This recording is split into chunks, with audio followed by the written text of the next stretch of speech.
അള്ളാഹുവിന്റെ മുമ്പിൽ ഇബ്ലീസ് പറഞ്ഞു, പടച്ചവനെ നിന്റെ അനുയായികളെ മുഴുവനും ഞാൻ പിഴപ്പിക്കും.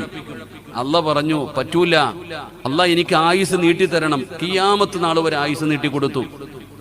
ആദമിന്റെ ഒരു മകൻ ജനിച്ചാൽ അവന്റെ കൂടെ 2 മലക്കുകൾ കൂടും. എനിക്കും വേണം ശൈത്താൻ വരാൻ, നിനക്കും മക്കളെ തന്നിരിക്കുന്നു. എനിക്ക് എവിടെയും കയറിപ്പോകാനുള്ള അനുവാദം, മനുഷ്യന്റെ രക്തം പോകുന്ന നരമ്പുകളിലേക്ക് കയറിപ്പോകാനുള്ള അവകാശം വേണം. അള്ളാഹ് പറഞ്ഞു, എടുത്തോ. എന്നിട്ട് ഇബ്ലീസ് അള്ളാഹുവിനോട് പറഞ്ഞു, പടച്ചവനെ നിന്റെ അടിമകളെ ഞാൻ പിഴപ്പിക്കും, ഈ ആദമിന്റെ സന്താന പരമ്പരകൾ മുഴുവനും ഞാൻ പിഴപ്പിക്കും. അപ്പൊ അള്ളാഹ് പറഞ്ഞു, എല്ലാവരെയും പിഴപ്പിക്കാൻ നിന്നെ കൊണ്ട് പറ്റൂല, എല്ലാവരെയും പിഴപ്പിക്കാൻ നിന്നെ കൊണ്ട് പറ്റൂല.